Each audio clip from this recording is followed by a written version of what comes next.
You're listening to Dead Air Podcast, part of splatterpictures.net.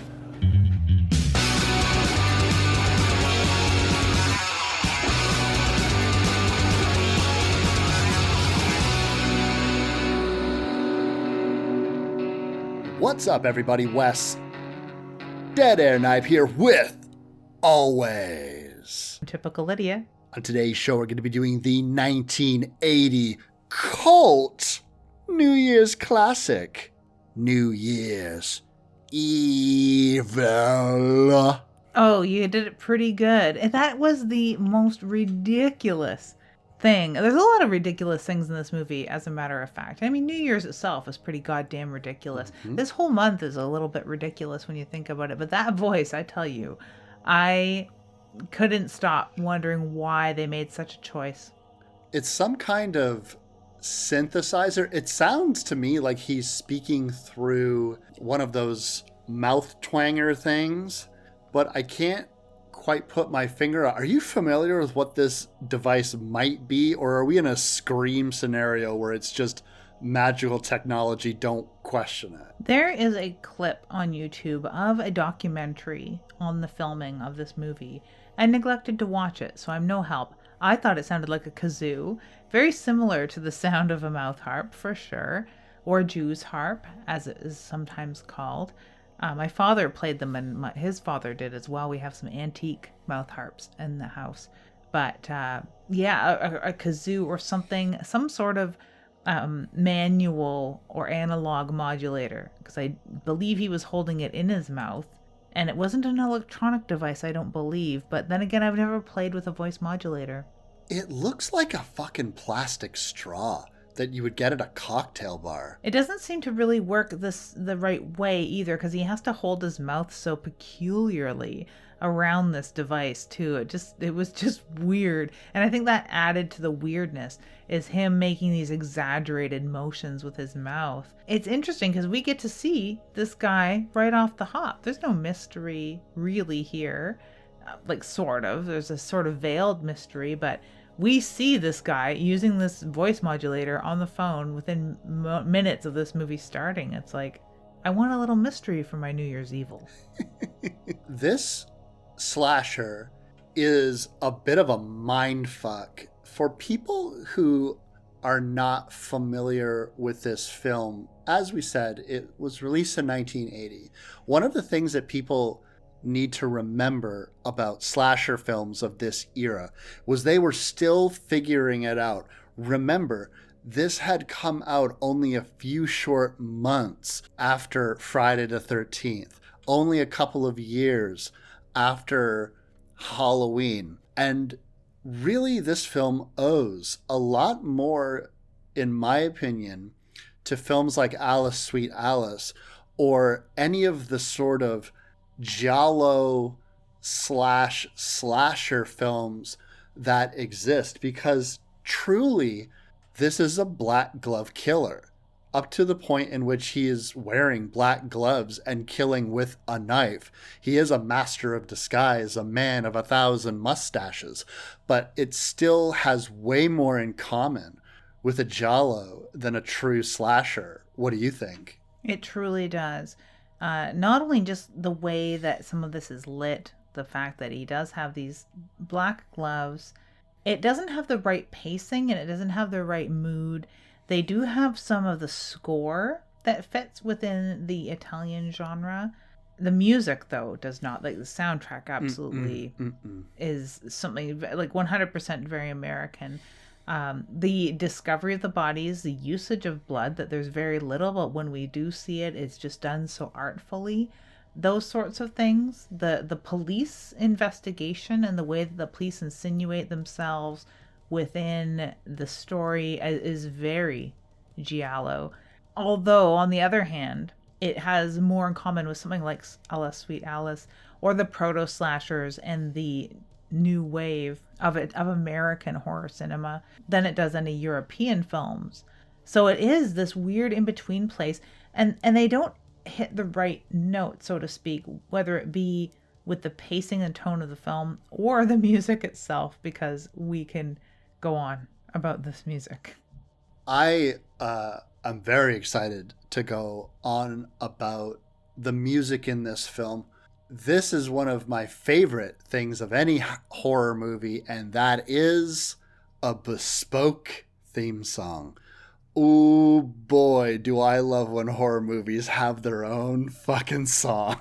I like the prom night song. I like the howling song. I like quite a few songs. There's songs that aren't like the title song with the title in the song. There's quite a few horror music songs that are pretty cool and catchy, and I dig them. And I wouldn't buy the vinyl, but I'm not a collector. So that said, if someone had bought me this particular soundtrack, I would wonder where we went wrong in our friendship and who they thought I was, because this is no good. It is no good. It is so bad. It is so bad. But it does have a bespoke song. Where did you discover this? Is this something that you've watched since the shag carpet days every single New Year's? Pretty much, yes. So this is one of those wonderful, for anyone who follows me on social media, I make the same fucking joke every year. The joke is, and I'm going to do it again this year, if you go to Twitter or my Instagram and you go back to the dates on December 31st, I will say the same thing, and that is, I would do a cool New Year's post, but there's a big party up at Erik Estrada's house. See you later. And I do a picture of, because I actually don't own this movie, weirdly enough. I watch this every year off of YouTube. It's been there for a long time, for free in its entirety. This was first shown to me and prefaced as a bad movie. Like, and believe me, it is. But at the same time, I fucking love it because it is so ridiculous. And one of the my favorite things to do is to show people this film, not so much because of the plot. And I wouldn't have been able to articulate this back in the day, but I can articulate it now. And it's my favorite thing to point out when I'm showing this movie to friends.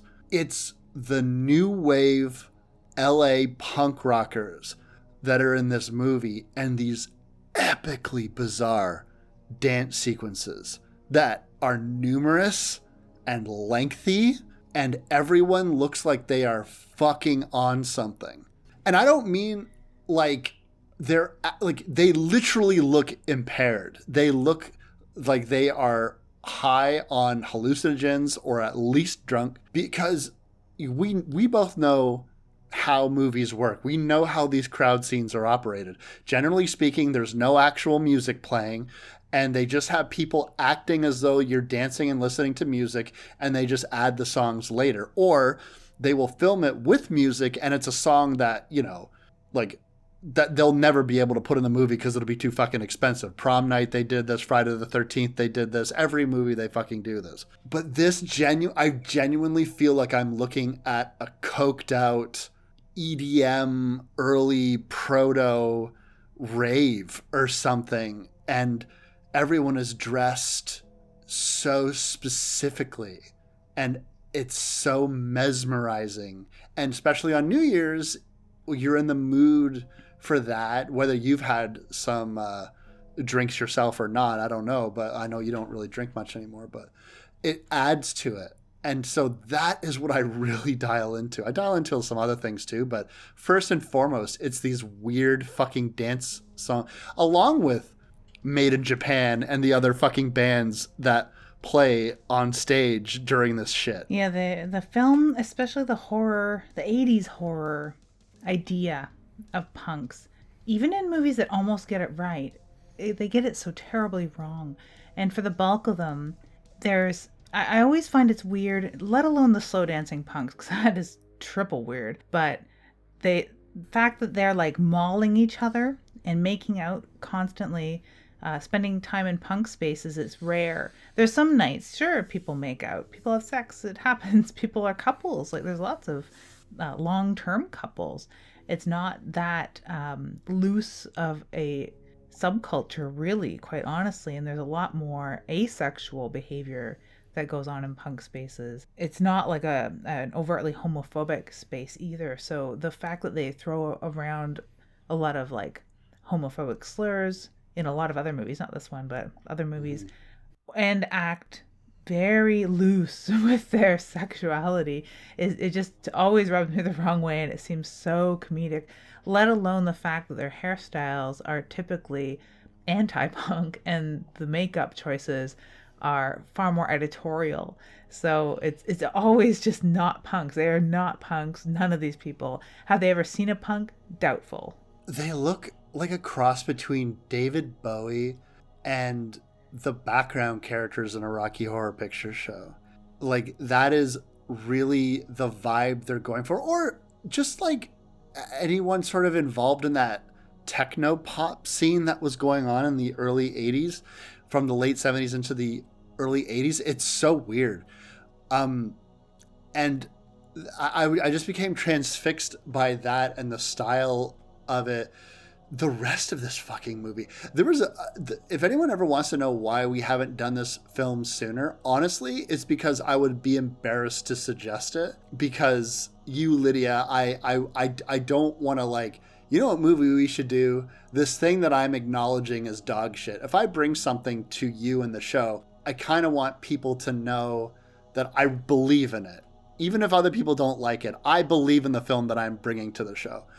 And I do believe in this, but at the same time, I'm acknowledging that it's not this is a hidden gem. It's not. I just really like it. Does that make sense? It does, because we don't do a slam show. Like, if we did, you would definitely be all over that idea.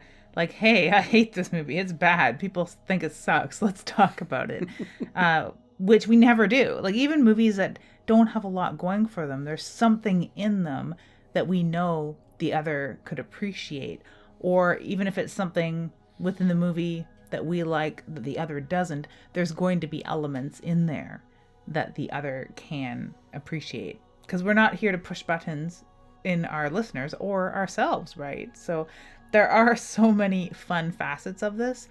It is a point of interest and a curiosity just because of the time that it was made as a early slasher, a very early slasher. With, I don't know what sort of budget is $500,000, because that was the budget of this film. At the time, that feels kind of high budget for a 1980s horror movie.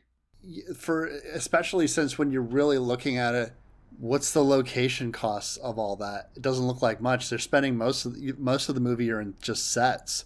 Just you could literally be filming this anywhere. It's not like they're in fucking Times Square or something, unless you count a grainy video from some CRT TV off in the corner. Film stock, we both know, is expensive, but it's not $500,000 expensive. And it's not like they got some big name actors. I know the guy who played Richard was some sort of fitness guy, some sort of fitness guru or whatever the fuck. Or maybe that was the guy that played... Yeah, the guy that plays Derek was some sort of fitness guy. But other than that, like, I don't really think anyone was that huge. So I don't know where the money went. It does seem a little high. I think that what this movie has going for it is the limited number of New Year's horror movies that exist. Horror fans love a holiday. They love to revel in that sort of counterculture and say, oh, you're all doing this on New Year's? Well, this is what I'm doing. Aren't I cool and different? That's snotty. I don't mean to be snotty, because I do it too sometimes.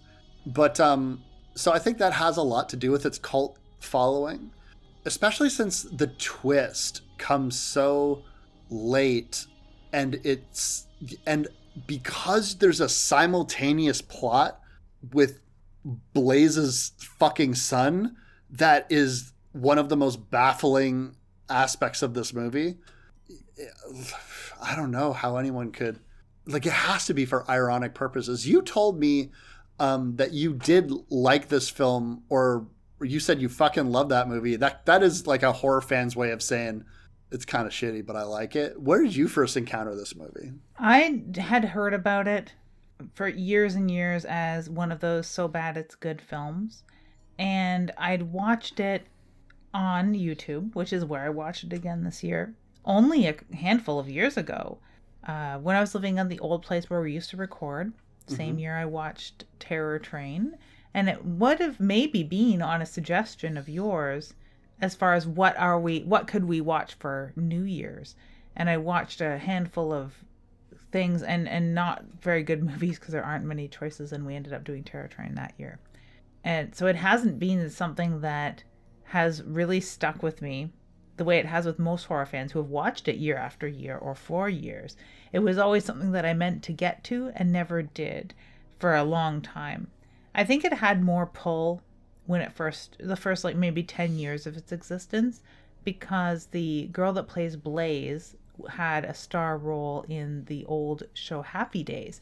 She played the Fawn's girlfriend, and more people would have remembered her at the time that it came out, or for maybe 10 years after, when the horror movie going public would have been of an age to remember that. Whereas we're not at all. We don't grow up watching Happy Days necessarily. It was on when I was a kid, but I don't remember any of the people except the Fawns, of course. Yeah, and here I am, like, I think one of the guys was like a fitness guy. I'm pretty sure he was the most famous person there. And you're just like, no, Wes, the fucking lead is from Happy Days. I was like, you know that immensely popular sitcom? And I'm sorry, I was born in 1983, so I missed Happy Days. Who was the other main guy in Happy Days that is like a big director and stuff? Oh, Ron Howard. Yeah. Fans of Ron Howard rejoice. I mean, I suppose. Even so, being my age, which is old as dirt, I tend to forget all about him and Henry Winkler. I don't think of them on a daily basis. Do you know how I remembered Ron Howard's name? And this will tell you exactly where I'm at as a human being. I had to think of his brother, Clint Howard, and that sparked my memory into what his very famous and prestigious director brother his name was, because I'm just like, oh, it's the dude from Evil Speak's brother. Who's that? Oh my god, that is such a younger horror fans way. Oh my god, we're so bad. We are so bad. This is like a tweet I saw the other day about people wondering why green is chosen for the falling letters in the Matrix introductions, and the Matrix is so much known for the look of the Matrix as this code in a waterfall kind of cascading down the screen in green, and why is it green? And no one after a certain age would have any idea as to why it's used like that, because they hadn't seen a computer screen that looked like that. Here we are wondering about Evil Speak, the Evil Speak guy's brother. Oh my god. My mom from beyond the grave is smacking me across the back of the head. Oh, fuck. Oh, that's so funny. Yeah, but anyway, fuck all that. Lids, what's this movie even about anyways? This movie is about so many things, the least of which is New Year's Evil. And how you can't be so self-centered to think that New Year's Eve happens on your midnight. It happens on several midnights before and after yours. It really does make it seem less special, doesn't it? Like, we're all sitting here on the East Coast, and this film is like, suck a fuck at East Coast, man. That's the first one. You're the nurse murder, where people haven't even like maybe even fully gotten into the theater yet. Your midnight is over. I really like the introduction to the killer, because we meet Blaze and the punks, basically. She's a punk new wave host of some sort, doing some sort of like American bandstand sort of show, Top of the Pops for punks. That's what I was thinking. It was like a punk Top of the Pops or something like that. Or because I was watching this with Cass, and they were asking me about what is this show? What would this show be?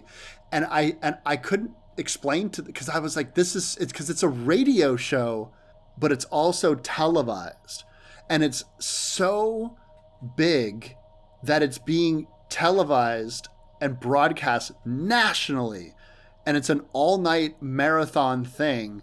So Blaze has got to be the level of radio personality that is just uber famous. Casey Kasem is the only person who has ever achieved that sort of fame that I can think of in the US and North America. really honestly, if not worldwide.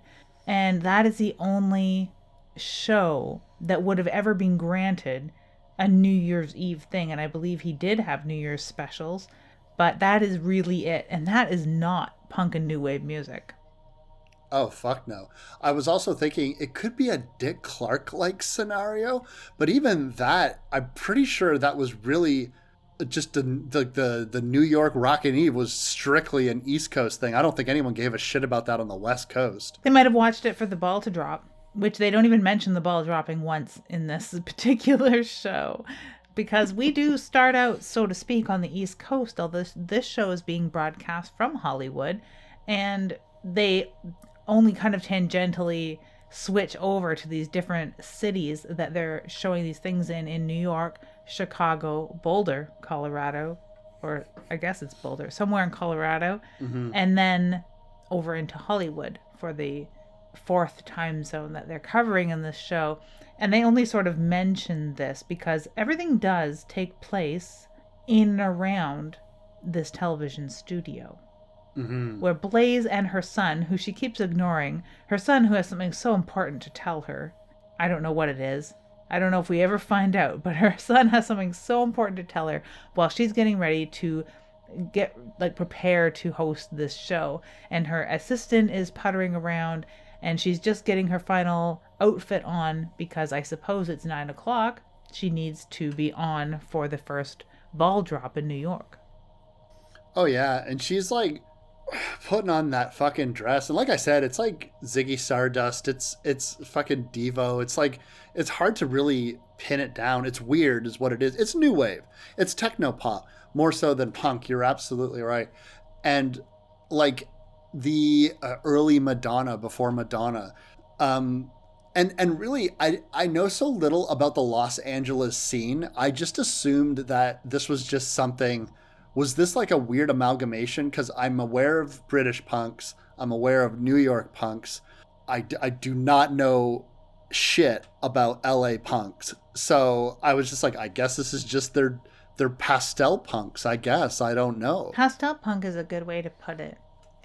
I would be behind that in that this is just what punk is there. And then the music starts, which is rock. It is like dyed-in-the-wool rock. There's a few chord progressions and drum beats or like a synth moment that make me think that, okay, they've got the new wave sound for this like moment or this one bar of this song, but otherwise it is just rock music. It's not really punk or new wave music whatsoever, which is just doubly weird. But, you know, I'm getting ahead of that. We have had a killer call into the station. Once Blaze is getting ready to hit the airwaves, they start taking calls, and she's reminding everyone, hey, it's the same number that you call from last weekend's show. Call in and request a song. Isn't that fucked up that again alludes to how uber famous this person was? She's on television telling you to call into the show, and she is basically saying, you know the number, call in the show, you know the one. I said out loud when I was watching it today to nobody in particular, that's the writer not wanting to think up a phone number. And they're just like, call the number, you know the one. It's the same one from last week. No broadcast television, no radio. They're going to tell you over and over and over. Does she even really say the name of the station that she's fucking broadcasting for? Like, I don't think she does, but wouldn't it be fun if she would have come up with a more famous number? Like, it could have just been 555-6665, and then someone say, ooh, that's pretty evil, and she'd say, New Year's Evil, yay, or 8675309, the most famous phone number in the 80s.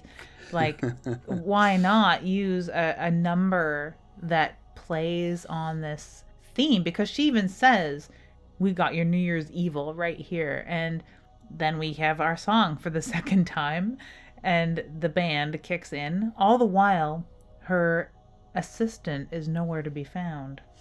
This is the most giallo-like murder. It's not giallo in the sense that it's not very graphic. The the kills in this are mostly implied. They do show you some aftermath occasionally, but you're not going to get glorious neon red blood everywhere.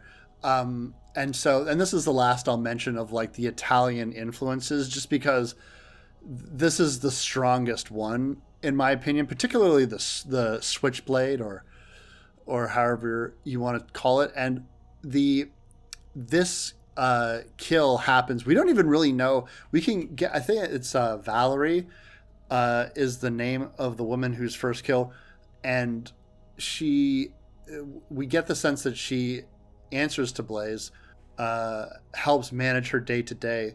But honestly, it's kind of forgotten. And it's really more just used as a plot device later. What evil, and his name is E.Vil, and I think that's why he put so much English on that E, because he's like evil. He also says murder funny. He's like, murder. I'm going to commit murder. It's so fucking bizarre. The premise essentially is evil is going to kill somebody every single time it hits midnight in a different time zone. He is then going to call Blaze back and prove to her that he has committed these crimes. And he does this, and this is not like, who's the killer? We never see their face. No, this isn't a Pamela Voorhees scenario.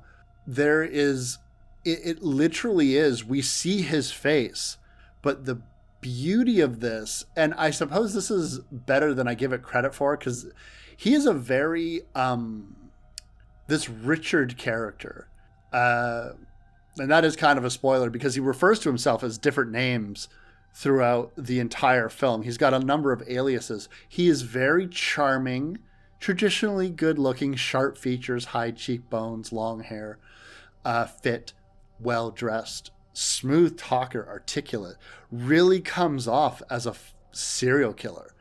Particularly when you hear about how they just spontaneously lie. This dude is not some sort of like pathetic, sweaty loner. Fucking women are throwing themselves at this guy. He can get laid in 2 seconds. 2 seconds is all it takes in that hospital. I mean, after he places the phone call warning Blaze that he's going to kill somebody every midnight leading up until midnight on the West Coast. So they've got mere minutes to spare before the first midnight. She hangs up on him.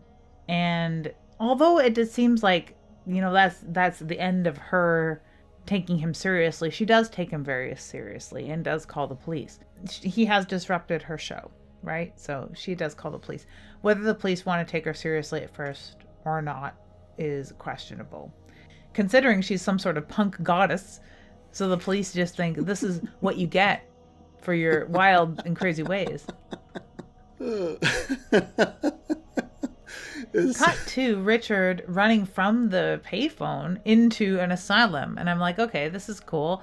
The crazies are running to the asylum. I like this. But I also doubly like that quite a bit of the beginning of this movie takes place in a hospital. I love hospital horror, and there's not enough of it. So I was very pleased to see this taking place. These night nurses are wonderful. It's an insane asylum, so it is a little more quiet, I guess, than a full functioning hospital. So that explains why there's not that many people in the aisles, perhaps. But he meets up with this night nurse that is the cutest thing, and he poses as somebody who's ready to begin an internship, I suppose, and do rounds at night. And he has a bottle of champagne, owing to the smooth talkingness of it all. He is a smooth talker and talks her into finding somewhere quiet for a drink, and then they begin making out, even though they've known each other all of 5 seconds, and at first they don't even know one another's names. I mean, she's trying to play a little coy. She's like, oh, I've only known you 5 minutes. I was like, man, your tits are out. Like, ma'am, ma'am, you got some whole ass titties out. Okay, like, this is not a judgment. I am not here to kink shame. We've all been there. But I just, it's so wild to me. This guy is like one of those pickup artists. Now, he is going to murder her. He takes with him a marvel, Lydia, a marvel of modern technology. A super giant radio / cassette player that looks like it weighs 25 pounds. Who is the biggest nerd in the room? This guy. He manages to make it work, Lids, because sometimes he hides it in a bowling bag, the coolest accessory a man could possibly carry. Isn't that fantastic? And it's not even like that cool of a boombox. It's not even a boombox. It's a piddly portable picnic player. Yeah. It's so shitty. It's like he fucking got it on sale at Radio Shack and he's like, yeah, this is my murder radio. But he uses it a lot. Like, and not just to record his murders, which he does do that. The murder does take place. He does record it and he plays it for Blaze. Now, when Blaze hears this murder, again, she's already taking it seriously, but she's genuinely disturbed by this. And this is when the police are really getting involved. And the police are really all over this case to the point in which the only person that has heard this call is Blaze. And Blaze has also heard the only bit of evidence that the police have. So the police are going off of all evidence that Blaze has provided them. And the cops then proceed to sort of sit her down and explain back to her what she has already explained to them, assumedly. And it almost like, you got to understand, okay, what this guy is going to do is commit a murder every single time it hits midnight in different time zones. It's like, yeah, fucko, I said that to you. That's why you know it. It's so bizarre. They also have like this police psychoanalysis, or this crime analysis, what do they call it? Profiler. Do you think that you're more of a true crime expert than I am? How common was profiling in this era? Does this come off as accurate? Because this is like, has Mindhunter happened yet or what? It's beginning to happen. It is ahead of its time. If they were privy to what was going on at the beginnings of the behavioral science unit, then kudos to them. They very well could have been, for sure. There's a lot of high-profile murders in that area. They name drop a few of the big ones. Not so much the Son of Sam, but the Zodiac would have been terrorizing that area, for sure. So they would have been privy to the idea of the beginnings of behavioral science. It is a bit of a stretch in some respects, and it's even a bigger stretch when you look at this guy and he is a fucking dead ringer for Ted Bundy. And I thought that was hilarious because you basically got Ted Bundy doing what Ted Bundy likes to do most, which is psychoanalyzing other serial killers. And the psychoanalysis provided doesn't really ring true, mostly because they are just reaching, absolutely reaching. And maybe that's a lot of what profiling was at the time in the 1980s, was just grasping at straws or thinking of the one thing that you could try and lump them all together. It's why a lot of the typologies haven't persisted over time, because you can't really lump everybody into one or two categories, right? And that they mentioned that all the breasts of all these victims were mutilated. And I was like, I want to see mutilated breasts. Why haven't you shown us any mutilated breasts? I didn't see any fucking mutilated breasts. Like, most of them have their tops on, for crying out loud. So, like, how can you say that this is a psychosexual sadist when we're not seeing this as viewers? Like, oh, that's so unfair. But, yeah, very strange. So, yes, it rings true to a certain degree, although it wasn't common parlance. It very well could have been amongst people interested in murder. They certainly weren't interested in punk music. They had to be interested in something. The name dropping of Berkowitz and the Zodiac killer, using them as examples of people who communicate with the media and that sort of thing, that seemed Okay, yeah, that was pretty well established up until that point. I believe Berkowitz by 1980 had been caught. Correct me if I'm wrong. I think he had been caught by 1980, maybe not. I know the Zodiac was still, is still. But the breast thing, I had never heard that before. I had never heard about, I've heard of, dehumanizing, desexualizing women by damaging, like if you know them, you dehumanize them and damage their face beyond recognition, or if you just don't want them to look like a human anymore, if you want to de-sex somebody, you'll remove their genitals. But I never heard specifically about breast and like you said, mutilation is a stretch, because as far as I'm concerned, it really seems to be more, well, he's stabbing them and the chest is where their heart is. It doesn't look like he's not like slicing off a breast or a nipple or something like that. It's not graphic. He's literally, the aftermath of the damage looks like they've just been stabbed in the chest. But I'm like, that is where their heart is. So I might stab that too if I wanted to kill somebody. Yeah, it's not the fault of a woman that her breast is over her heart. And breast mutilation typically has some sort of excision where things are removed, or there's several stab wounds to, disfigure, deface, remove, unsex, those sorts of things is more of what I think of when I think of a mutilation.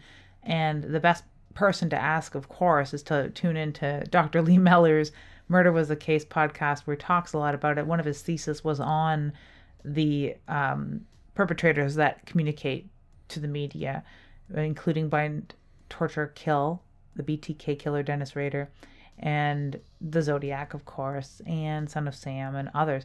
So he would have a much better point of view on that. And this victim as soapbox sort of paradigm where people are expressing. He has many different breakdowns of this, and I am no expert, but the expressive transformative murder that's going on, where you're saying something by the victims you're choosing. And that is and isn't apparent here, because he is, yes, stabbing them to kill them quite quickly, because he's on a fucking time crunch. He has 1 hour to find another victim, and he's stalking them randomly, yet he is picking blonde women, naughty girls, naughty women, or however he wants to define it. Typically they're blonde, save the very first kill. They're these blonde girls, seems to be what he's going for. And so he has like an MO in a way that is dictated by his time constraints, the geography, the availability of these women, all those sorts of things, and his male wiles, I guess, his smooth talking player sort of ways. He needs to not only find this girl, get her reasonably seduced and isolated, and then murder them quite quickly and move on to the next in a busy populated city. So like to stab them in the heart, he's not taking time to mutilate people, and that's typically something you do when you have time. Run and gun killers aren't going to spend time mutilating a victim, and typically they remove the body to somewhere else to carry out these deeds, if it's whether a place of sanctuary to them or just a secluded area. They need time to exact these sorts of things that are usually coupled with some sort of sexual attack in one way or form, whether it's a sexual attack on the body or there's a sexual component in the area, whether it's masturbatory or whatever. So like none of that is fucking apparent. None of it. He stabs them quickly and runs. So I think it's just, it holds no water. And like I said, I didn't see a mutilated breast whatsoever. There's something else going on here, Lids. There's something, I don't know, unhinged going on with Blaze's son, who looks at most 3 years younger than her. And that is young, old Derek, who shows up with a bouquet of roses and a velvet sport coat and looking like a real himbo. And the film is going to periodically return to him while he is muttering, pacing, shaking, stammering, and tightly pulling nylon over his head and putting on fucking Geordie LaForge glasses. What the fuck is this aspect of this fucking plot? I thought that it was a suicide attempt because he was also taking pills. He calls his mother downstairs at one point, or is she upstairs? I'm not quite sure where the hotel room is in relation to the studio. It's not clear. But you have to take an elevator to get there. I believe it could be the penthouse, so the studio is maybe the floor below or something like that. But suffice it to say, he calls his mother and says, there's something important I need to talk to you about. And she's like, okay, well, later, honey. Talk to you later. Bye. Hangs up on him while he's eating pills and doing all this warped stuff you just said. And like, I love the word himbo, by the way. I thought that was perfect. Because he goes from like seemingly supportive and stoked to be there with roses and all, and then to like, I thought he was going to eat those fucking roses. I thought he was so whacked on Quaaludes or whatever it is that he's taking. And it seems Quaaludes are the drug of choice for everyone in this goddamn place because they're just acting very weird. I thought it was a suicide attempt. Like, that's really where I thought this was going. I thought that he had killed the assistant and then was remorseful, and that the assistant's death had nothing to do with all the other murders. I'm sorry, I'm still laughing at Quaaludes. I know, right? I think that those as a drug died out in the 80s. But seriously though, I was listening. I think you're absolutely right. This only works as a red herring if we didn't literally see the face of the guy committing all of these crimes and outlining that he's the one that's doing it. And he's clearly working by himself, because what's Derek doing to contribute to this? Like, and all of this is to lead to the ending, which is to just be, so many other horror movies have done this before and since. Like the looking towards the screen at the credits and oh shit, without doing all of this fucking falderall, which just like this is one of the aspects of this movie where I feel is like Quaaludes is such I feel like you are participating in a drug trip throughout this entire fucking movie. Not like things are so the killer changes his name and appearance constantly, clothing constantly. There's these weird dances. The bands are changing here and there.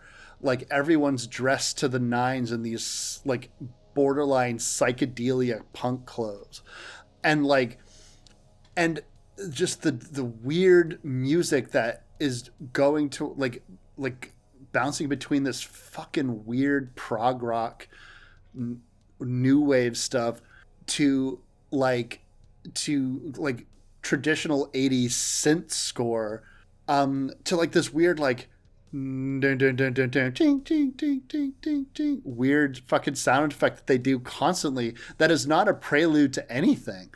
Like they just start inserting it into the film. And like maybe that's how come like so many times when I'm watching this film, like when I'm watching a movie for the show, as you know, you really sit and you pay attention to it.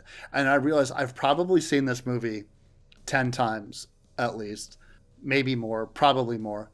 And like, I think this is the first time I paid attention to it to the level that I did.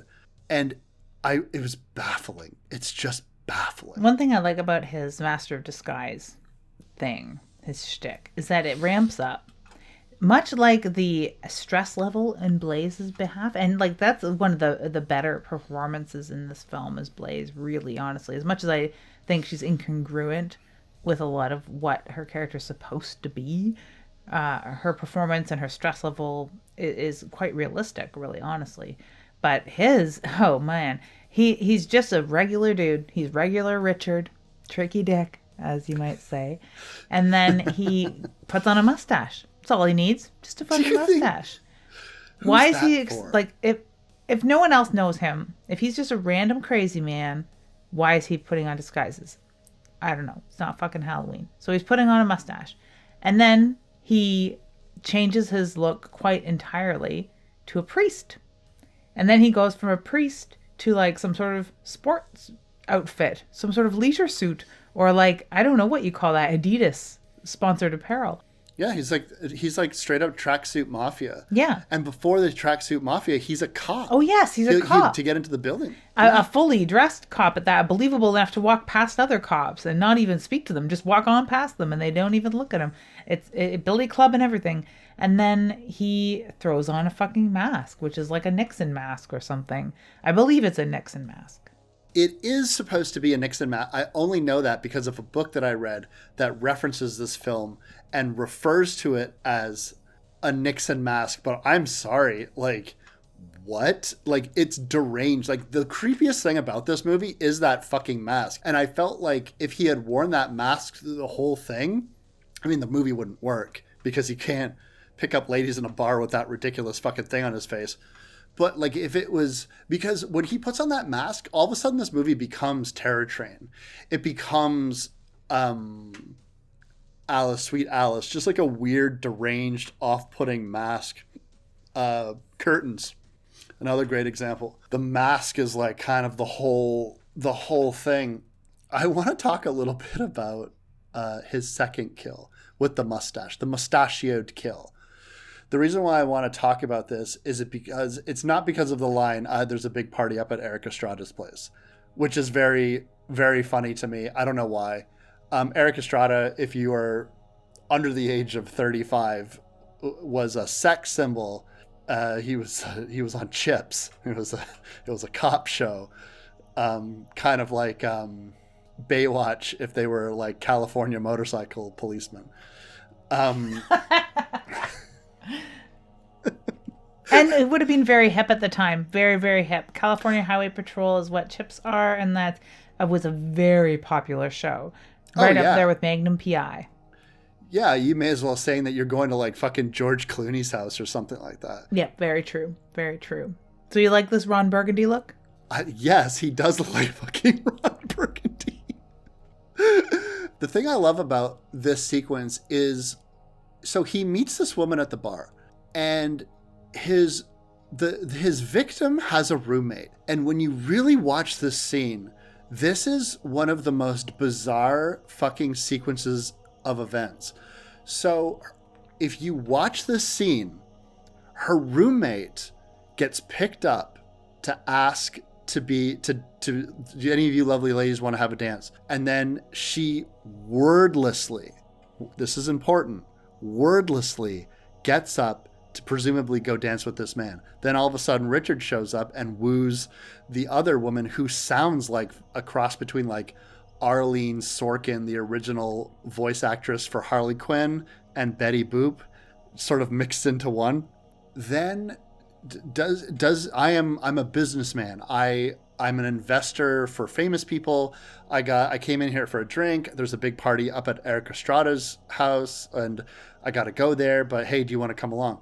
This woman asks her roommate to go with her, approaches Richard in his Mercedes. This woman still has had no fucking lines of dialogue. This is technically her second scene. The third scene that this woman is in the car with the three of them, Richard, the Arlene Sorkin lady, and her. She does not fucking talk, even when addressed. And then all of a sudden, when her friend mentions her having IBS, then she says her first line of fucking dialogue. She has 3 lines that she says in this scene, and then she never talks again. Even when Richard is directly talking to her and tells her to go into this liquor store to buy alcohol, he hands her money. She looks at the money, looks at him, sort of half bows like he's a swami, and then just like goes into the liquor store. And then I'm sorry I'm talking about this so much. And then the liquor store has one of the most fucking wild scenes. Go, listeners, watch the fucking liquor store scene in New Year's Evil. There's a man counting change. And 100 is your change. And he looks at her with the sincerity of as if she just saved his dog from a fucking sinking car. And he was like, thank you. And then she slowly blinks silently and bows to him. And then it cuts back to him. And then he sincerely, with that same look in his eyes, soulful look in his eyes, says, Happy New Year. And the scene is over. Because now she's going to, again, with no dialogue, find her dead friend and then get murdered herself. What is this scene? I'm sorry I talked for 5 minutes straight. That's okay, because this is the David Lynch portion of the show, where we get the mute girl with a story to tell. And one of her only lines is like, I swear anything that enters your head comes out your mouth. And it's very strange because she's talking about how her friend just will not fucking shut up. And she doesn't. She's a very, very talkative girl. And everything that comes into her head probably does fall out her mouth. But nothing falls out this girl's mouth. And she looks kind of like Princess Diana, which is kind of hilarious to me. Mm-hmm. She really does. You're so right. Richard is fucking pissed off. This is kind of like all the charm that he had, that he was able to muster to get her into the car, is gone now. He's like fucking driving with both knuckles up by his face like the Kilroy was here graffiti. And he's like, what? Oh, yeah. Okay. What? Yeah, okay. All right, fine. Because he needs to do his murder. The clock's running out. And now he's got 2 people to worry about. Yeah, it's like 6 minutes to 10. I do like this scene and how it ends, though, in that she comes out silently, as you noted, and finds her friend's shoe, much like Cinderella, on the pavement, and is pissed in her way, the wordless huffiness of it all. And she walks a little further and finds the second high heels shoe that belonged to her roommate, and then carries over to a dumpster where she can see a portion of her friend's dress hanging out of it. And she's already kind of panicking, doesn't want to touch it. And she's a very good actress at this point as far as her body language. Mm-hmm. And she does go to open the dumpster, and inside is Richard with a lighter, and he flicks it so it's his face illuminated in the dumpster. Like, wow, what an industrious murderer. He jumped in a dumpster for these girls. He chokes the other one with a bag of weed, which is pretty good. If there was even anything in that bag. Yeah, hilariously. Now, the police do find these bodies, which I think is good. There's not a lot of body discovery. At the very beginning, we do have a kill that we don't see the aftermath of right away. And we see the nurse pretty much right away. So we have a little bit of lag time between these girls being killed in the dumpster and the cops finding them.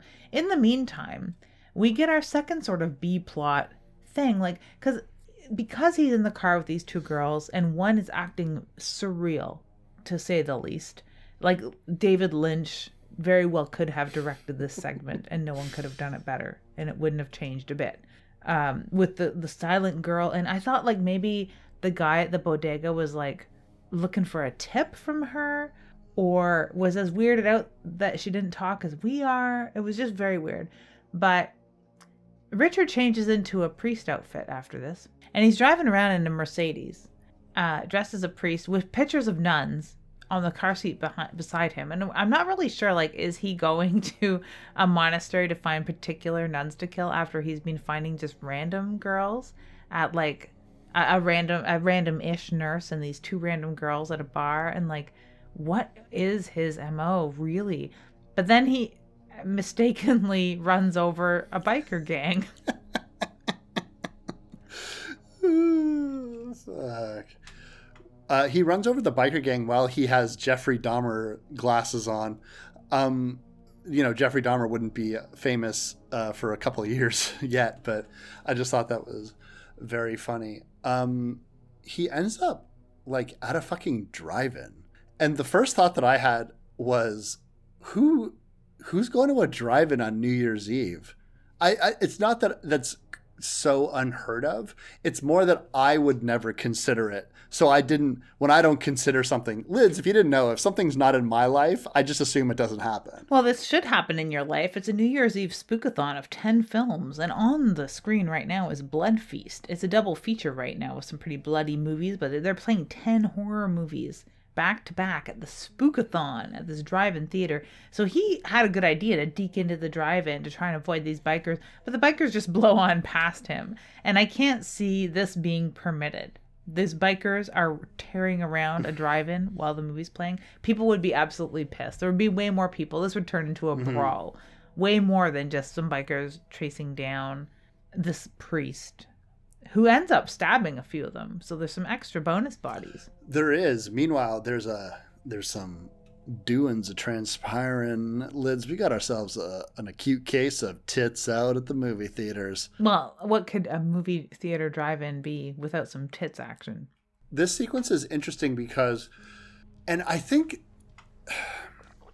what I think I like about this movie is everybody like talks about how much they like Ghostface because of how just inept of a serial killer he always looks, regardless of who is behind the mask. We don't always know, but he's always tripping and getting hurt and fucking up, and like people are getting away constantly.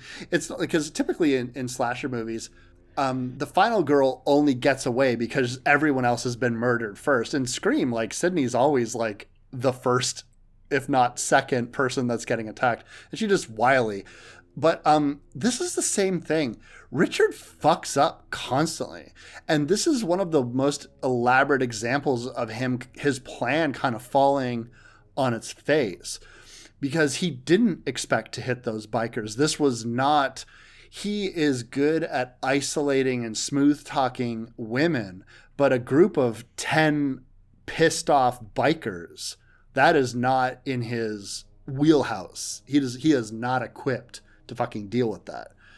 So by running into this movie theater, by running into this place and then ending up with the girl that he ends up with, kidnapping her, essentially, has nothing to do with his priest outfit, like whatever character he was going for, wherever he was going with those images, we will never know. I wonder if it has something to do with his ultimate motivation, which is the flimsiest shit I've ever seen put into a script, delivered by people who at least are acting as though this is not the flimsiest shit they've ever heard in their entire life. When this girl escapes him, because she fucking escapes, and he's looking at her for her in the bleachers and shit with like cops on his tail, he essentially has to abandon this entirely. So we are not seeing this like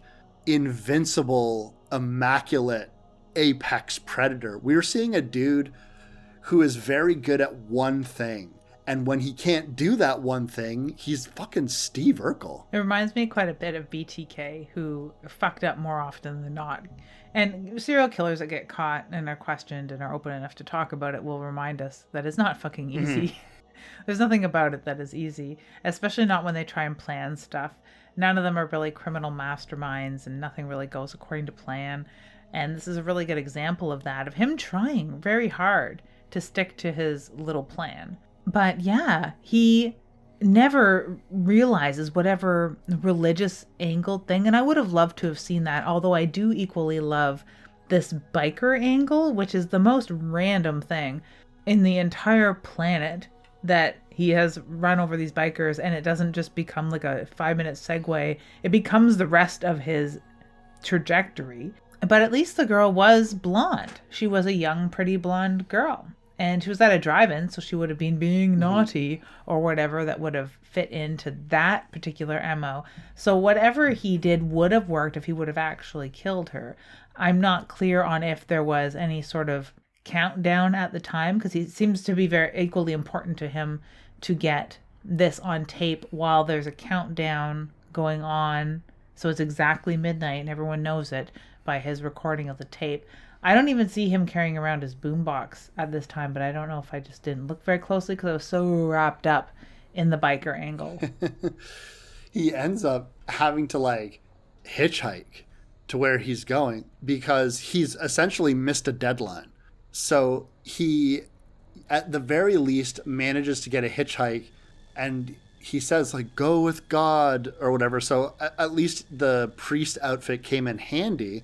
now the cops have been discovering bodies, and they have basically put everything on high alert. So they've told their new wave punks that you're not allowed to go outside. It doesn't seem to matter because, like, as I was reminded of in 1980, you could just smoke in buildings. Like, so what would they really need to, like, go outside for? And they don't like that. But now, you know, security is tip top. So he's got to brick a police officer to be able to steal his clothes just to get back into the building. And I don't know if, like, it didn't seem like he accounted for that. I don't know if he thought that if he was able to commit another murder, some police or enough police would be trying to investigate that body. But he certainly must know that's not how police.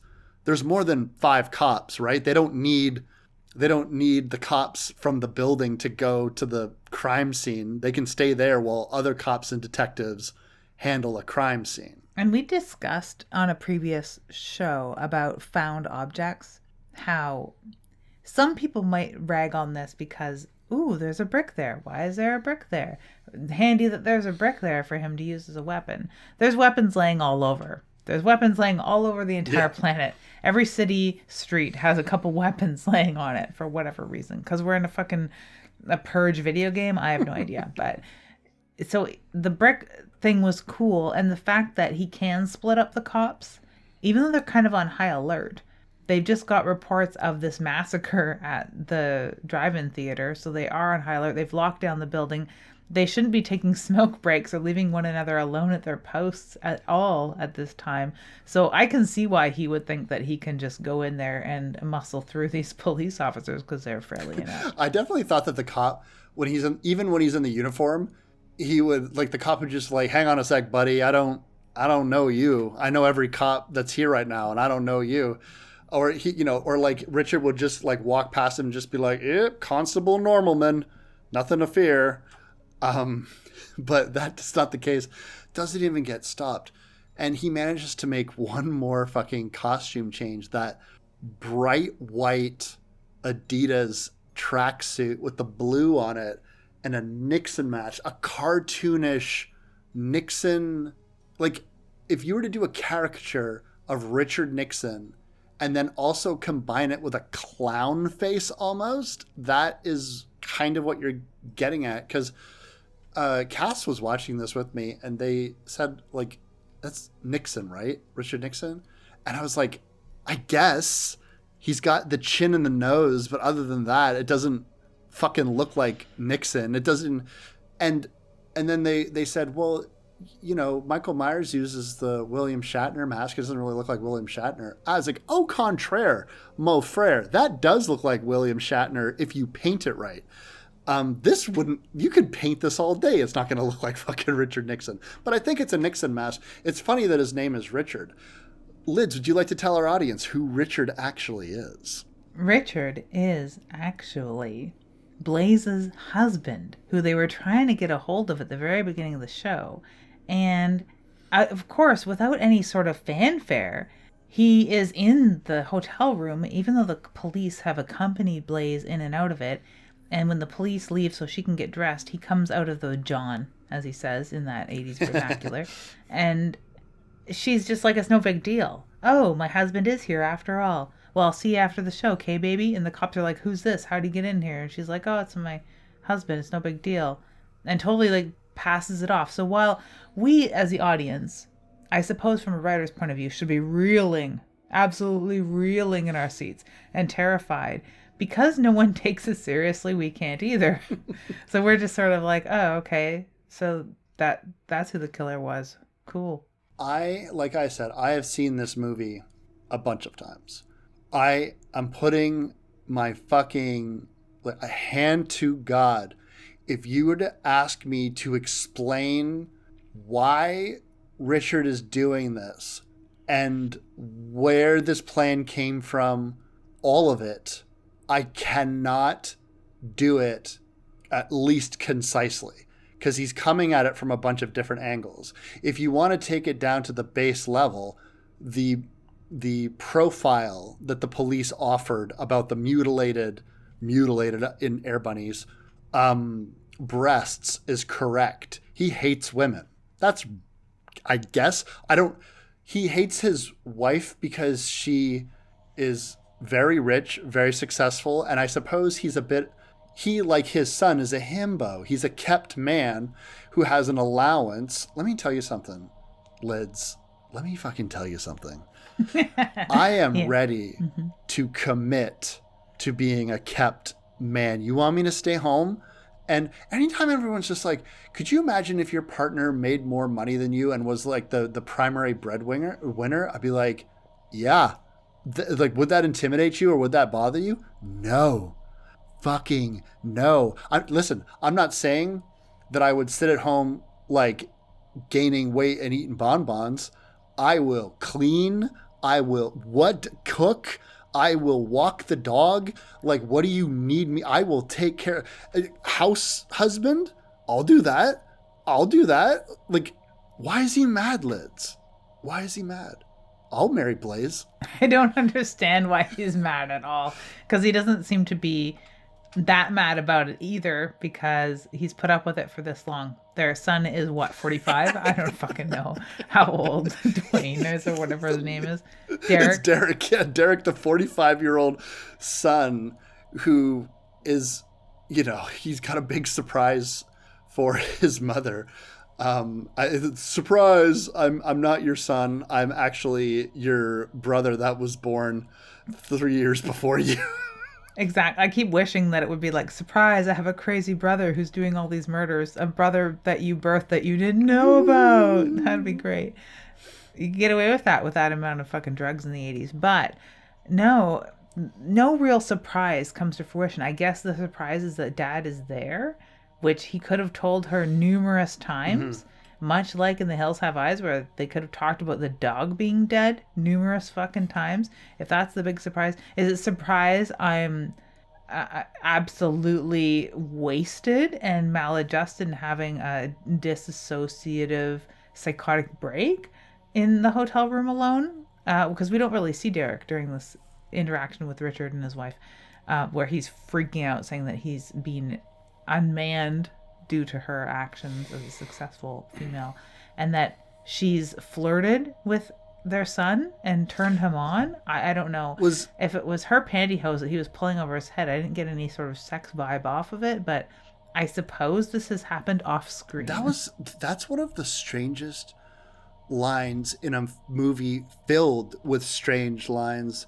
This whole trying to turn our son on. Like, when did that happen? Nobody ever mentioned that. They maybe have 5 scenes together, none of which are sexual, none of which they're alone. She, like, turning her son on, like, she can barely look at him for 5 seconds without doing something else. Like, I just don't, and you get the sense that perhaps Richard and Derek, as father and son, were commiserating together, because Derek is unhinged as well. That's fucking obvious. Maybe Derek had interpreted sexual feelings towards his mother as his mother turning him on, even though she's not doing anything. Maybe she was going to the fridge to get a glass of water in her nightgown, and he saw her thigh and he became aroused, and he was like, oh, mother's turning me on. Like, maybe it's like that weird burial ground shit or whatever.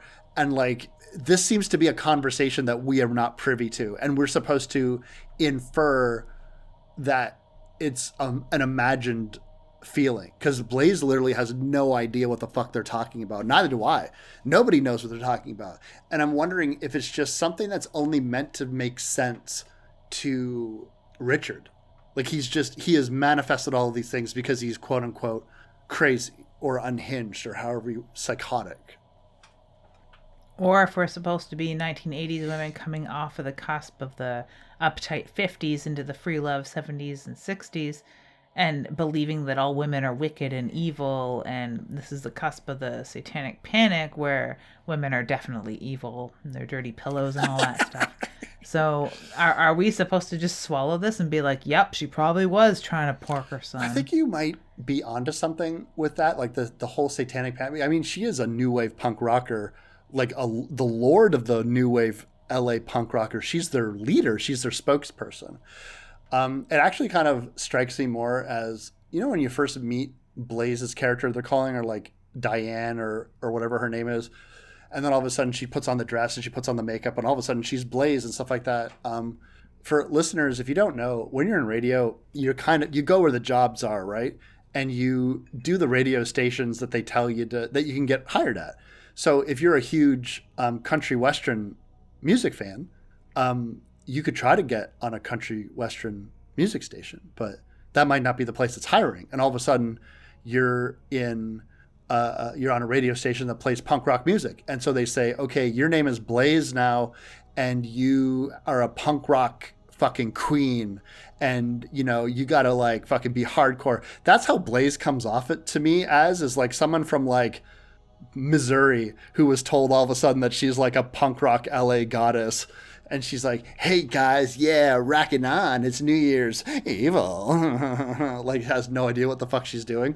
So, like, maybe that persona is not the person that Richard married in his mind. And then you coupled that with the notion that she has become incredibly successful and he is not the breadwinner. And you find out that he killed the assistant sort of as not part of the plan, but to eliminate a support system and also a secondary oppressor in his mind, because he viewed her assistant as yet another person that dictated what he can and cannot do with his money and time and all that kind of stuff. Like, Blaze is not available to him 24/7 because she is, having a career, whereas he has a tracksuit. Maybe that's it. And likes getting wasted. That's what they suspect that he's doing at the beginning of the show. I guess he spends a lot of time inebriated because it comes as no surprise to Blaze that her husband is inebriated. Probably how he spends a lot of his time and her money. So it's just a dysfunction upon dysfunction. We find out after a fun little elevator ride up and down that he had been incarcerated at that insane asylum. So he has all sorts of underlying things that we're not privy to that come out in info dumps basically as he's being carted off in an ambulance. What do you think of this shootout? Like, the bumbling cops have finally converged once he has his wife trapped in an elevator, or more accurately in the elevator shaft, because he's also done some almost like MacGyver bullshit with some crate of tools that happen to be near the main electronic board for the elevator. I found that this was the biggest stretch. There's a lot of stretches of the imagination and a lot of suspension of disbelief you go through. We've highlighted most of them, from the music to the bikers and all of this. Now, okay, so he knows how to rig the elevator all of a sudden. Do you know how to rig an elevator? No. I mean, I know how to irritate people by pressing all the buttons at once. I know how to put an elevator on service. That's pretty much all I know how to do. Do I know how to like open an elevator without the box inside of it so you're exposed to the elevator shaft? I don't know. He's done it twice because that's where he stuffed Blaze's assistant's body. We see her in a nice little jump scare headshot. This whole sequence is... How many times have I said baffling today? 20 times? Not enough times, since we're heading into the bafflingest of them all. There's so much setup for this premise that I feel as though it started... Like, this movie gets a lot of flack. If you watch documentaries about horror movies, like if you watch that big documentary series about horror movies in the 1980s, I can't remember the name of it, Darkness or Dark something, or if you watch horror movies about documentaries about Friday the 13th, which there are many, this film is always lumped in to slideshows of after Friday the 13th, everyone wanted to, or after Halloween, and Friday the 13th, everyone just wanted to exploit holidays. Everyone just was like, give me a holiday. I can do holiday slashers all day fucking long, which I don't think is very fair, because that might have been like, to me, this film is kind of like if you think of a good title and you have to think of a movie afterwards. But I don't even think, like New Year's Evil, they probably got the title after. But I think this movie was like the premise is what they thought of first, like the basic premise. Guy kills people at midnight every time zone. Movie. Sounds pretty cool. And it is a cool concept. It would be, and everything else was secondary to that plot. No more so is evidence of that than the fact that it's the last 15 minutes of this movie where they try to unpack 45 minutes of movie. They could have parsed all of this shit out to allow me to process this shit. But you want me to process all of this fucking information while you are being chased by the cops, getting into a fucking shootout, having an intense conversation with your wife in an elevator, then rigging her to that elevator and stretching her up. And then now you've done that, and now you've run away, and while cops are chasing you, now you've made it up to the fucking roof. You put on your Nixon mask again and you start espousing Shakespeare, and then you just jump off of a fucking roof. Like what? Give me 5 fucking seconds to watch you, please. Like, stop just like throwing shit at the fucking wall and let me process something, because it shouldn't take me multiple viewings to like fucking figure out what the hell the killer wants. You know, the reveals in a lot of slasher movies, Pamela Voorhees, you learn why everyone is dying with a bookend thing. It's like the very beginning of the movie, and then the last 10, 15 minutes of that movie is her monologue. But it's one fucking plot point. It's one monologue. And then they fight, and then the movie's over. You got it. You're fucking good. Yeah. You're done. Terror Train, another New Year's horror movie. Great example of, here's your flashback in the beginning to set a problem up. Here's a year later or a couple of years later or whatever the fuck. And then here's who the killer was all the time. It's predictable. It's paint by numbers. Prom Night, another fucking horror movie that only reveals its killer in the last couple of minutes, but it gives you everything you need throughout the film and in those last few minutes to make sense.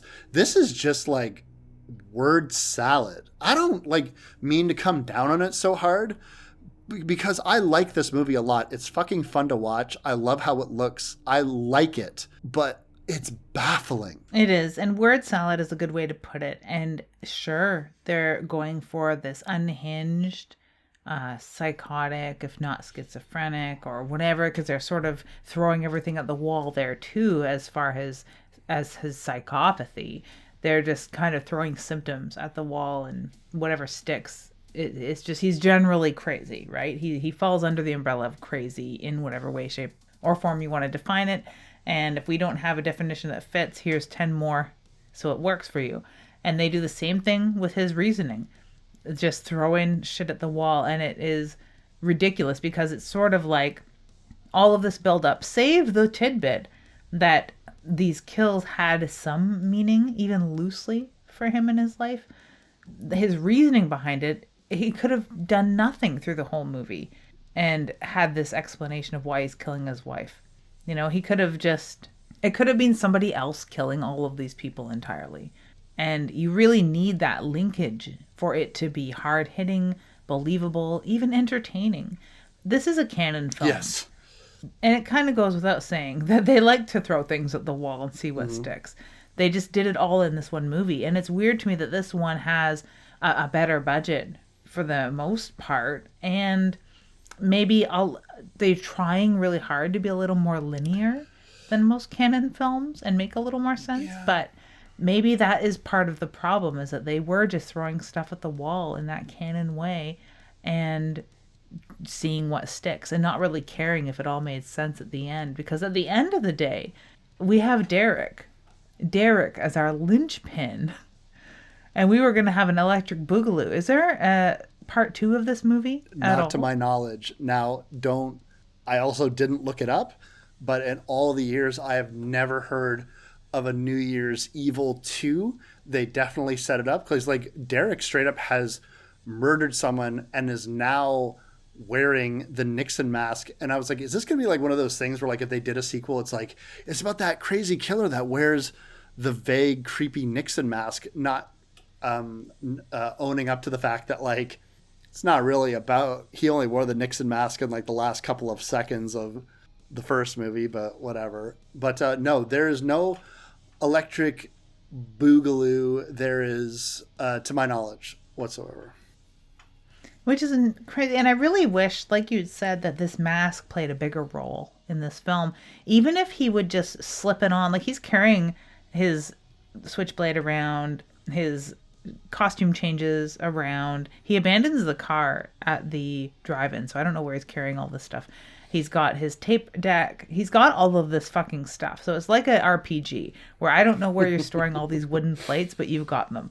And your dragon bones, your 14 different sets of armor and 3 helmets and a bucket. Like, I don't fucking know where he's putting all this stuff. But he's got magic pockets. Is this your Diablo inventory? No, that was my Skyrim inventory. But if he would have just slipped this mask on at one point at the end of all these kills, right before killing somebody, it would have had a lot more weight to it. And I don't know how far-fetched it is, or even if it was an afterthought, or if I'm the first person to refer to him as Tricky Dick, because that's what Nixon was known as. He's wearing a Nixon mask. His name is Richard. What he's doing is pretty tricky. So I don't know if that's part of why he was wearing a Nixon mask, or if it was like the only mask available when they were shooting this 2 months before it was released. Throwing things at the wall, seeing if they stick, sounds like exactly what they were doing, because this was filmed 2 months before this hit the shelves of December 1980, which is absolutely crazy to me. It's this combination, I hate my wife, but I also hate women, and I'm killing a specific kind of woman that does not look like my wife. And so that is weird in and of itself, because you'd think, well, why would you have him just killing young, pretty blonde women if his wife isn't, I mean, she's not ugly, but she's not blonde. I think she's like a redhead or something.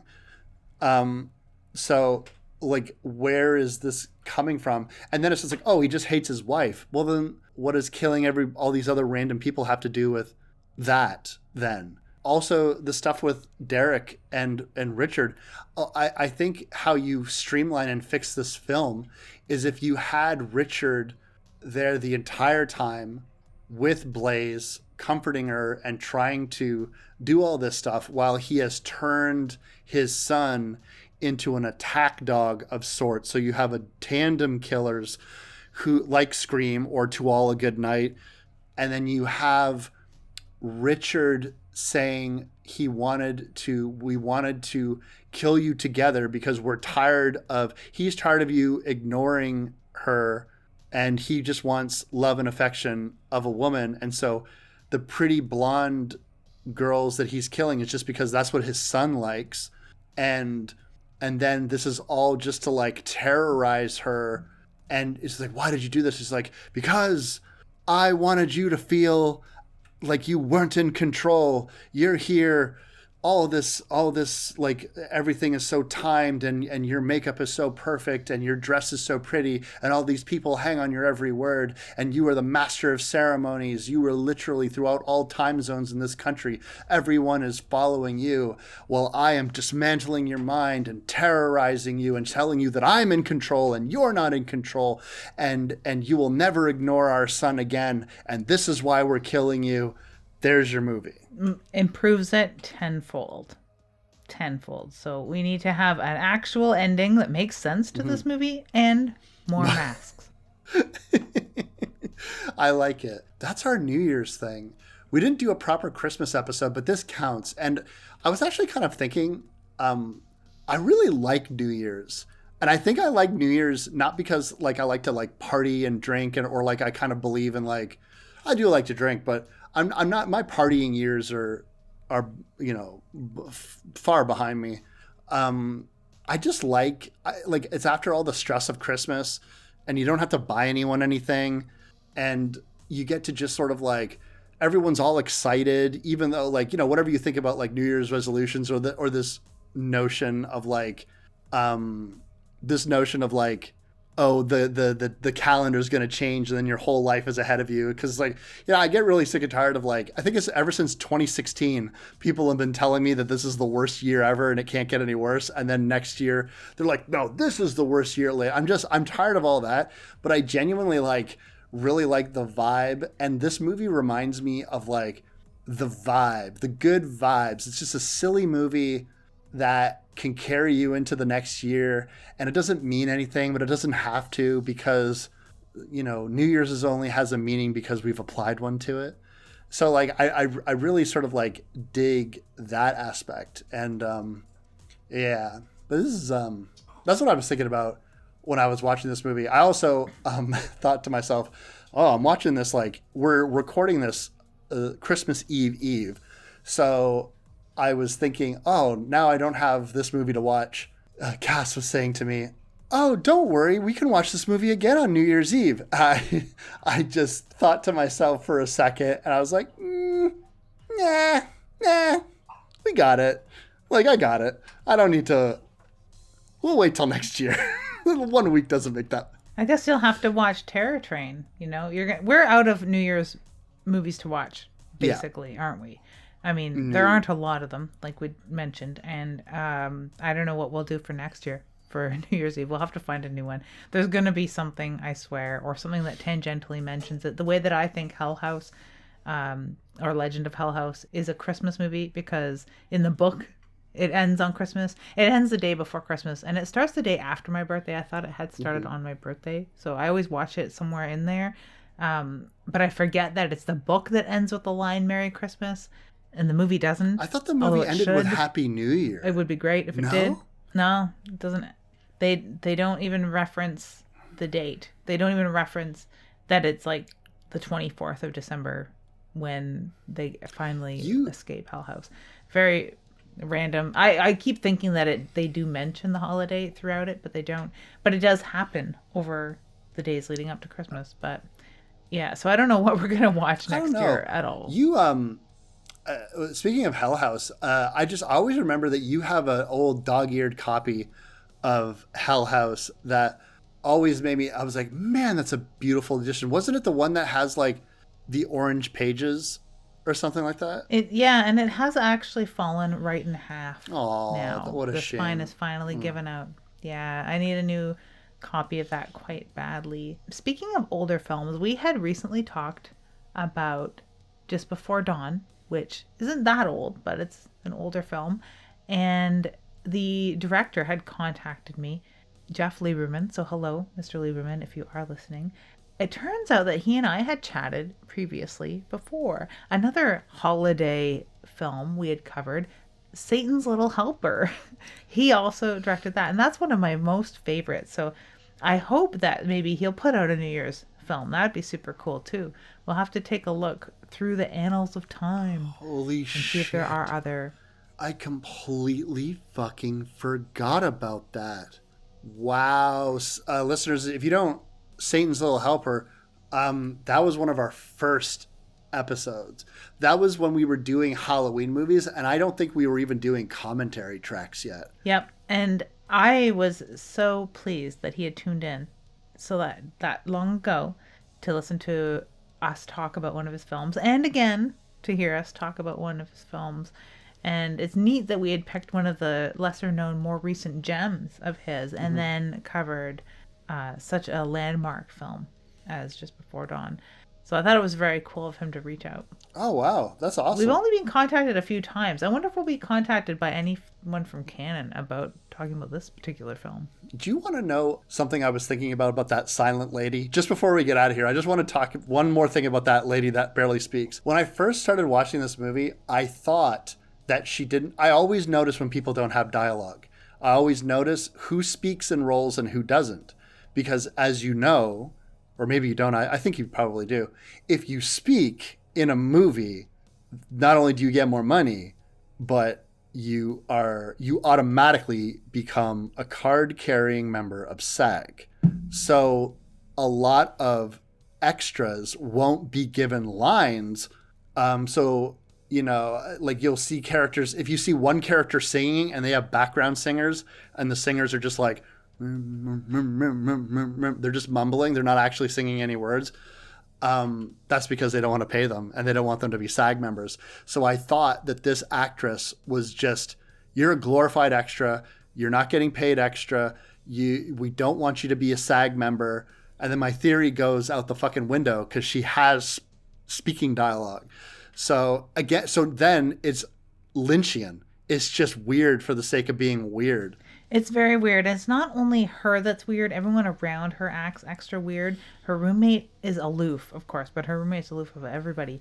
But that guy, the shopkeep that sells her the champagne or the liquor or whatever it is that she buys, is definitely weirded out by her, like she's an alien presence. Or he's fishing for a tip. I don't know. It is a very surreal I hate moment. To use the term dreamlike. But like, yeah. Do you remember when we went to go see Nosferatu 1922, the first time you and I went to go see it? Because I can't remember if we went more than once, but the one time that I remember crystal clear, they're like with live music, and it was just like this kid with a guitar. And I was used to, when I'd seen it previously, and every time I've seen it afterwards, there's like a full band playing along. And this time I was like, oh, there's just like a skinny little teenager with a guitar. And it ended up being my all-time favorite viewing of that because this kid was very talented, and he just droned and droned and droned on that guitar and matched it with the movie. And everyone refers to Nosferatu as dreamlike. And when I was sitting in the theater with you, I remember telling you afterwards, I was like, I feel like that fucking movie was like hypnotizing me, like with the guitar sounds and all the weird visuals that are in Nosferatu. Like the whole thing was dreamlike, and I felt, and this is the same way I feel about New Year's Evil. There's no droning guitar. It's all the new wave fucking whatever prog rock that they're playing. I feel like this movie's hypnotizing me. That's how I feel about all of these weird scenes. Oddly, I find most of the music pulls me right out of anything that would have even remotely hypnotized me. But that scene with that non-speaking roommate, I want to go back though now and take a look at the picture of the nun he has on the car when he's dressed as a priest and on his way to follow his plan before his plan gets fully derailed. I want to know if I can piece together at all how this would have fit into his past. I think, okay, let's say he was from an orphanage raised by nuns, like the fucking Silent Night, Deadly Night guy. Punish. Yeah. Maybe it's that. It's gotta be. But I won't know till I look. Or if that nun was blonde, because that is part of his shtick. So we've had a year of fantastic films. Even though we had a huge hiatus thanks to this pandemic, we still managed to pull it out of the Christmas stocking, as it were. You can see all the films that we've covered, which I keep looking at and mooning over, and I've updated it on Letterboxd. Take a look at Dead Air, and I'll share the link on social medias too. Yeah, that would be really, really awesome. I love looking at all those films, but we don't know what we got next for you. I'm not even gonna gang, I'm going to be honest with you. Sometimes I say, so what do we got next for them, Lydia? And I know full well that we have not discussed it. And then Lydia, it's a dick move. I'm being a dick. Lydia is like one of my very best friends. I love her so much. And I'm just like, hey, dance, fucking figure it out. Go, live, go. And then I edit out the conversation that we have because I'm like, I don't know, what were we doing next? And we actually have a band meeting right there. And then I edit it out. So it sounds like we knew what we were doing next when most of the time we don't. Yeah. We don't know what we're doing next. This is going to be our last show for 2022 or 2021. We'll be back in 2022 with something good. And I don't know, but like, yeah, I'm glad to be back. And I was feeling like we were getting close to recording in the room again together. And guess what? Omicron, baby. Like the fucking cases are skyrocketing again. And I work with the public and I don't want to risk getting Lids and Chris sick. Like, it's not worth it. Like, we've had some close calls at my work. I'm vaccinated and I try to be careful, but I just don't. It's not safe. It'd be irresponsible. As much as I want to do it the way that we were doing it, it's going to have to be this for a little while longer anyway. Yeah, the way that I was seeing it, I thought we were going to travel coming up soon, let alone be sitting in this very room or that very room recording the show live. But no, yeah, it'll probably be in the spring more than likely. Until then, we'll be picking films and doing it this way. Our sound is still good, so that's all that matters. Yeah. We just aren't able to bring you that live dead air reaction from watching the film together at the same time. Today was probably the closest because we both watched this film this morning. When we did Autopsy of Jane Doe, it had actually been like a couple of weeks since I had last seen it. So while we were recording the episode, I had it muted with the subtitles on because I'm facing my TV when I record. So like I would be talking to you and I'd be like looking at the TV and I'd be like, hey, remember this scene that I'm literally just looking at right now? That's handy, actually. Yeah. Yeah, I've only had to do that for a portion of Blood Vessel. I had to actually stop and look at something. But yeah. Yeah, it's so much easier when we get to record together. So March, maybe, who knows? We'll find out how this goes. Luckily, we've all been vaccinated and we've been healthy. So that's a plus. We're alive. And on that note, I'm Wes Knipe. And I'm Typical Lydia. And you've been listening to the final dead air of 2021, motherfuckers. Beep, beep, beep, beep, beep. And then we end with like something cool. Oh, I know. We'll try this one on for size. They